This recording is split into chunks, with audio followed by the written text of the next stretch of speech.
Welcome. In this video I'm going to be taking a look at this FNIRSI sound level meter. So this was provided to me by the distributor, but they're not compensating me for this video and they're not reviewing it before I post it. If you find this video helpful and you want to purchase one of these, I'll put a link to it in the description, and if you use that link it helps me out a little bit and doesn't cost anything extra. So this is labeled as the environmental meter, and the version we have is FDM-02. So let me get the plastic off here real quick. And the back here lists product features. So we'll go to digital noise meter. We have FDM2. Measuring range is 30 dB to 130 dB. Resolution is 0.1 dB. Display units is dB. Has 2-inch color screen, 1500 milliamp hour battery capacity, and charges with USB Type-C. So let's go ahead and get this open. So it comes with a case.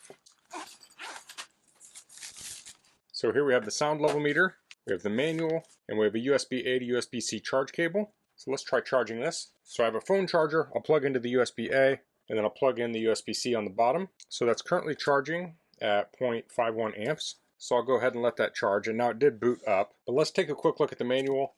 Now I may not cover everything in here, you want to read through it on your own. So it looks like English is on page 12. So here we have some notes. This shows the different parts. We have power button, we have back, up, left, down, right, settings, OK button. We have the 2-inch color screen. Date hold, it says short press the power button to activate the hold function. Has battery indicator, noise value, noise unit. This also has temp and humidity. This talks about how to use it. So to turn it on or off, you long press the power button. Hold function is to short press. To go to settings, you long press the right button. To enter the curve page, you press left right buttons. Short press up to switch frequency weighting characteristics from A to C. Short press down to switch the time weighting characteristics from fast to slow. So as an alarm setting, threshold setting, you can switch languages, set the date and time, as sleep mode. And here we have the specs. You can pause and read through those. We've gone over a lot of those. They were on the back of the box. And we have some more notes here. Next we have quick start guide, troubleshooting, maintenance, contact us, and warranty. So I'll turn off my overhead light here so we can see the screen a little better. So it has English or Chinese. I'll press to the right and I'll say OK on English. Now it does have a screen protector here. I'll pull that off. Before we get too into this, let's look at the hardware. So it's kind of a hard plastic here. We can look at the back side. This would be the temperature humidity slots. Has a little place where you can put a lanyard on here. We have the button on the side. We have a windsock over the microphone element. So let's go into the settings. We'll hold down settings. So I'll go to, let's go to general. I'll go to temperature. I'm going to change this to Fahrenheit. Go back. Looks like we also have a theme. We can do light or dark mode.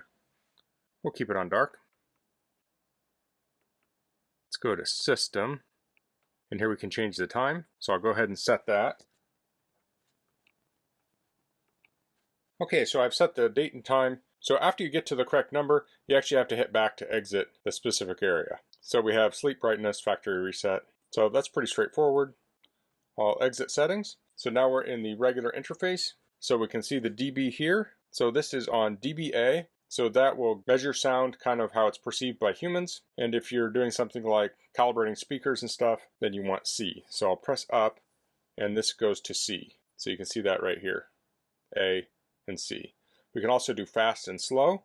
So currently we're on fast, so it's going to change rapidly. Let's change this to slow, and now that's going to change more slowly. So we also have the temperature and humidity here. So temperature is 69 degrees Fahrenheit, and humidity is 57%, relative humidity. So I'm going to unplug this, and we'll turn it on with the power button.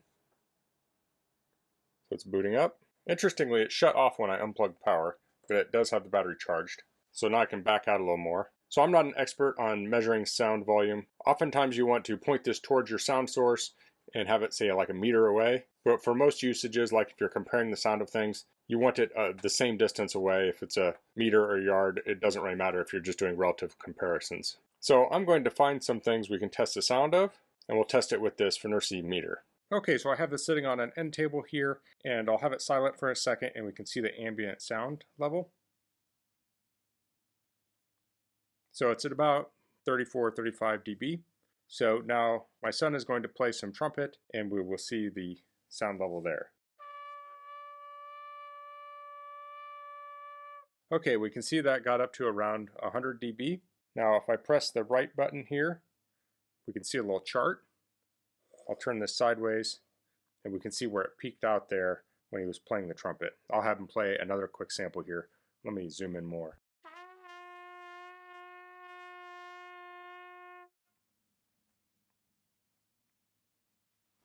So here you can see that peak, and it shows the dB here.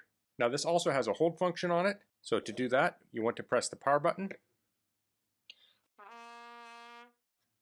Okay, so I pressed hold, and it shows that when I pressed hold, it was registering 101 decibels. You can see there's a little H up here in the top, and then I can press again to stop that.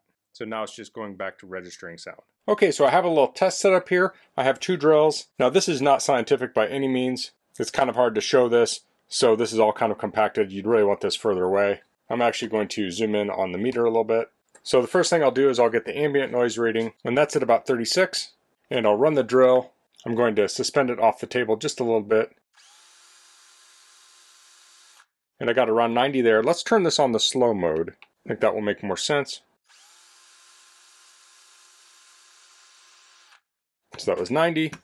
Let's try the little compact Bosch drill.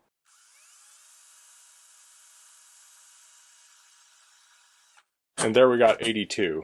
So that's a quick demonstration of comparing the sound levels of these 2 drills. The little compact drill was quieter, which is not really a surprise. Now if I was doing this more professionally, I'd probably want to point this towards the tool and have these, say, like a meter away and measure it out, and maybe even do multiple samples to get accurate results. But probably the most important thing is just be consistent. Whatever you're doing is do it consistently. So that's the FNIRSI FDM-02 sound level meter. I found this sound level meter very easy to use. You turn it on and it displays the sound level. This supports dBA and dBc, and you can do fast or slow sampling. And then you can also press to the side to see a little graph. So you don't have to be a sound level measuring expert to use this. Anyone after reading the manual real quick can pretty much master the device. The screen has nice high contrast. Let's just go to the light mode real quick. And there's the light mode. And I think that's pretty easy to read in dark or light mode.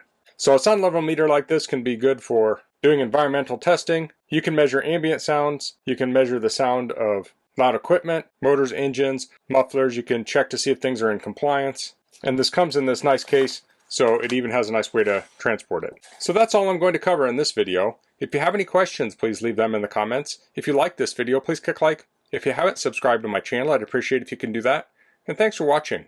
Until next time, goodbye.